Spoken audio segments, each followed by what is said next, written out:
Thank you, Nicole. That was very insightful. Playing hooky, skipping out, cutting class. Do you think that this is a problem here at Lodi High School? The perception is that it is not a problem, but the reality is that it's a large problem here. What opinions do administrators, teachers, and students have about this issue, and what is fact and what is myth?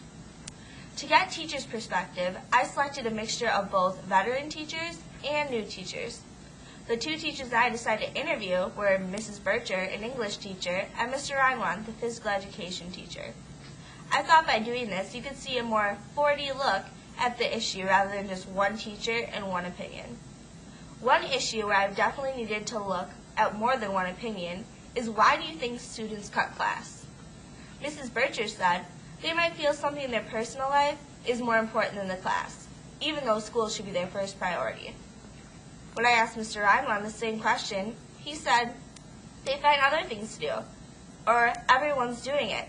Senior skip day, whether it gets nice out, drugs, or they're doing something in class they don't like. Both teachers had common answers to this question, but where they really differed in answers was when I asked, how large of a problem is skipping here at Lodi High School? When I asked Mrs. Bircher this question, she was talking about how it's a large problem even if one student skips a class, because that means that they believe that something in their lives is more important than education. She believes that education should always come first. According to Mr. Reinwan, he doesn't believe it is a large problem. He says only a small percentage of students skip class. He even gives the students a chance to make up these points every Tuesday morning. They can go run 2 miles. You wonder, is there a right or wrong answer to this question? Ms. Bircher made a really good point at stating that even one person skipping is a problem. I believe so because that one student is just getting farther behind, and then once the student falls behind, they feel behind, and they won't ever want to come to class. That's the teacher's perspective on some of the issues that I discussed, but I still feel like I had to dig a little bit deeper into people who directly deal with the students who skip class. The administrators. Miss Love and Miss Amadon deal with people who skip class daily, so who better to ask than them? The first question I had to ask, right off the bat, was what are the consequences of skipping class? Miss Amadon said, well, first it's an unexcused absence, which is the academic consequence. The second is you're absent without permission, which means truancy. The third consequence is if you miss 5 partial days or 5 whole school days, you are unexcused and you are truant. When you become truant, you are issued a ticket from the police, which is $126. Also, you get your driver's license suspended for 3 months, even if you don't have it yet. And plus, you have to serve detention time.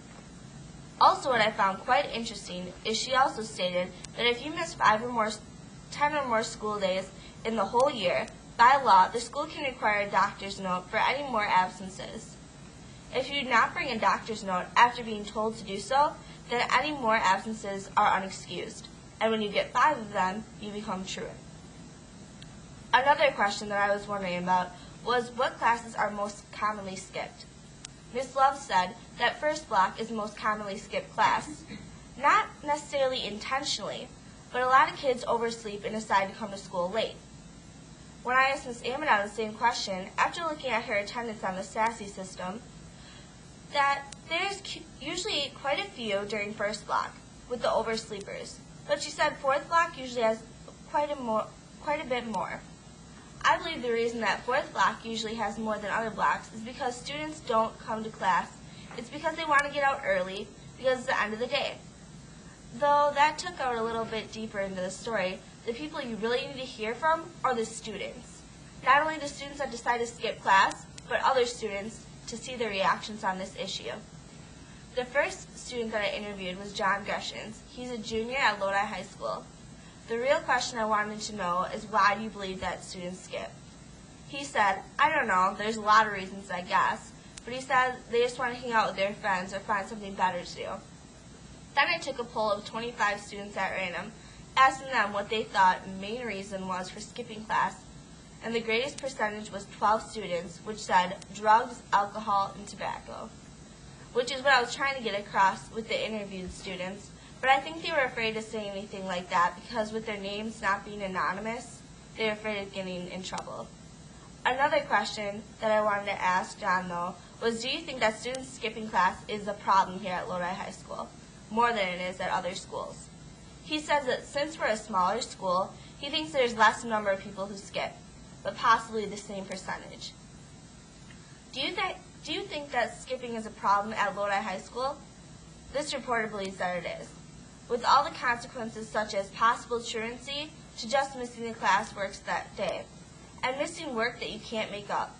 I don't understand why anyone would want to get farther behind than they have to be. I think that we should try to improve attendance. One thing that I think could help improve attendance is having classes a little bit more interactive based, where participation in class is more directly impacts your grades. Then I believe that more students will begin to participate and draw more people into class.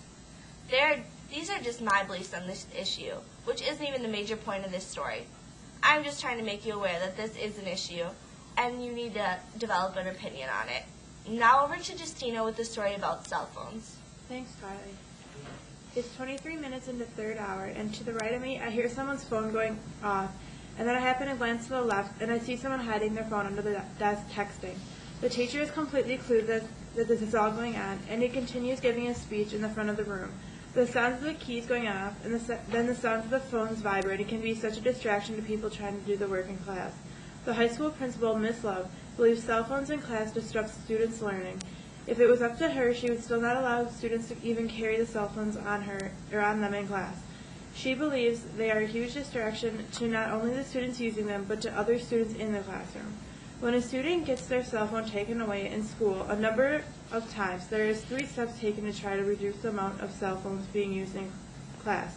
Step 1, the student's cell phone would be taken to the office and they would receive it back at the end of the day. Step 2, again, the students need to take their cell phone to the office and they receive it at the end of the day. Step 3, the students take it to the office and they either have to pay a fee of $10 or their parents have to come and pick it up.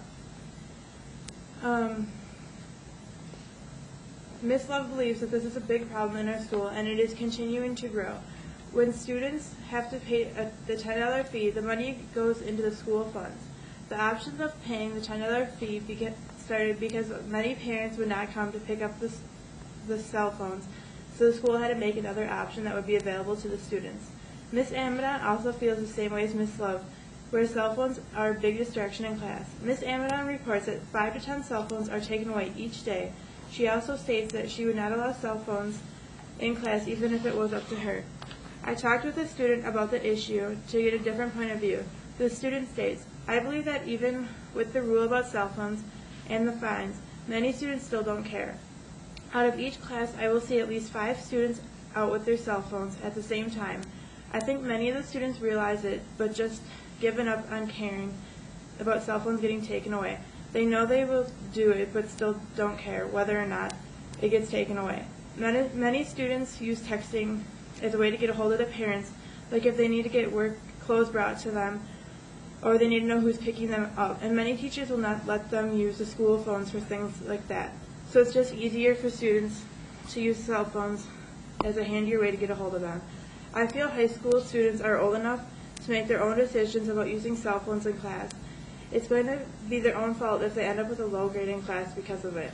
They will learn from their own mistake of using it, and they will know they need to pay better attention in class rather than using their cell phone. Because right now, the cell phone rules aren't accomplishing anything, and many of the students feel they should be treated as adults, which means they are responsible for their own action.